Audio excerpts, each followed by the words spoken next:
We are only weeks away from the start of the college football season, and the SEC looks as strong as ever. It's widely regarded as the best conference in college football, and there are 6 teams that I think have a legit shot to win it in 2024. First up are the Missouri Tigers. Missouri had a surprisingly successful 2023 season with an 11-2 record and a second place finish in the SEC East. It should be more of the same, as quarterback Brady Cook returns, as well as all SEC wide receiver Luther Burden. On defense, the Tigers' secondary is among the best in college football, and the front 7 returns most of its production from last season. Where Missouri's path to Atlanta lies is in a very manageable SEC schedule, only facing 3 preseason top 25 teams and only 1 in the top 10. The path is there for Mizzou to make a run to the SEC title game. It's just a matter of whether or not they can replicate last season's success. The second team that I think could win the SEC this year is the Tennessee Volunteers. Tennessee may have the most upside of any team in the SEC in 2024. First-year starting quarterback Nico Iamaleava is being touted as a generational prospect and a preseason Heisman contender. I personally think that he is extremely capable of not only reaching this level of talent individually, but also that he could be the locker room leader that Tennessee needs. On top of this, the receiving corps dealt with loads of injuries in 2023, with Brew McCoy and Squirrel White both going down during the season, but it's fully healthy going into this year. The defense looks great from top to bottom, headlined by edge and projected top 5 NFL draft pick James Pierce Jr. This is easily head coach Josh Heupel's most talented team yet, and if 2022 told us anything, it's that Tennessee knows how to make the most of their roster. Next up is a team that is always a lock to be in contention for the SEC, Alabama. Gone are the days of having Nick Saban running things in Tuscaloosa, but the roster has remained intact. That credit belongs to new head coach Kalen DeBoer, who has completely changed the vibe of the Alabama program to fit the modern times. He poached a head coach of a successful South Alabama program in Kane Womack to come be his defensive coordinator, and he also brought in a large amount of his staff on Washington's national championship team. On offense, the Tide returned quarterback Jalen Milroe, as well as being deep at receiver and running back, and having one of the best offensive lines in the country. On defense, there's loads of veteran experience in the front 7, headlined by linebackers Deontay Lawson and Jihad Campbell, and Texas A&M transfer defensive tackle L.T. Overton. Malachi Moore leads a secondary that is mostly comprised of transfers and freshmen, so it'll be interesting to see how that group develops during the season. Alabama has won 8 of the last 12 SEC titles, and though it's rough to say whether they will continue their long-time success, they certainly have the roster and talent to do so.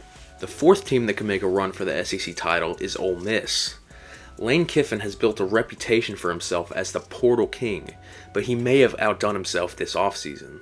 The Rebels were held back by a lackluster defense in 2023, but Kiffin brought in the top-ranked transfer class in the country, headlined by defensive tackle Walter Nolan from Texas A&M and cornerback Trey Amos from Alabama.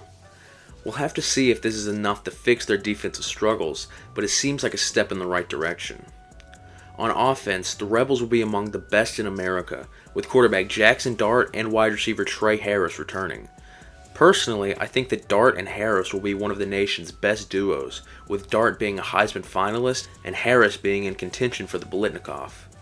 Star running back Quinshon Judkins left for Ohio State, but the Rebels brought in Logan Diggs from LSU, who I'm a big fan of, as well as returning Ulysses Bentley IV for another year. As a whole, Ole Miss has a roster talented enough to make a championship run. It's just a matter of if they can mesh it all together correctly. The next team that I think could easily be in the race for and win the SEC championship is Texas. It's their first year in the SEC, but they look to be as dangerous as ever. Steve Sarkisian's squad has improved every year since he was hired, but after a 12-2 season in 2023, the next step is a title. Wide receiver Isaiah Bond headlines the transfer portal class, filling a need for more explosive wide receivers after the Longhorns lost both A.D. Mitchell and Xavier Worthy to the NFL. The defensive line will also be a question after losing Byron Murphy and Devontre Sweat, but we'll have to see how things pan out.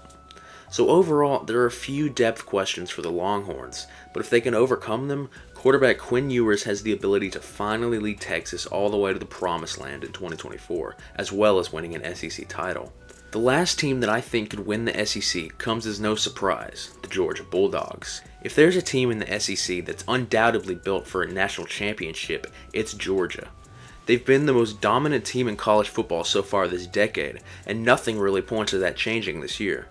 They were probably the best team in the country last year and were a few plays away from winning the SEC championship for the second time in a row. The schedule is a problem for the first time in a while this year, as they have to travel to take on Alabama, Texas, and Ole Miss all on the road, as well as playing Clemson in Week 1 and welcoming Tennessee in November.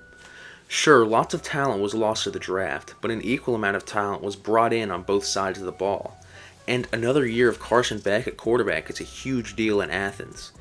This offseason has unfortunately been a disaster in terms of culture for Georgia, as they've had multiple players arrested for reckless driving and even had wide receiver Ra Thomas kicked off the team recently after being arrested for child cruelty and family violence. I don't think that these distractions will affect Georgia's on-field success this year, but they still are just that, distractions. In the end, though, the Bulldogs were only a game away from being the top seed in the playoff last year, so the path for Georgia to make it to the SEC Championship once again and win it is right there in front of them. And if there's a man I trust to do it, it's Kirby Smart. Anyway, those are the 6 teams that I think could possibly win the SEC this season. If you'd like me to talk about more conferences like the Big Ten, ACC, or Big 12, just let me know. College football season is right around the corner, and if you're a college football fan, this is the place for you. Don't forget to like and subscribe, and I'll see y'all in the next one.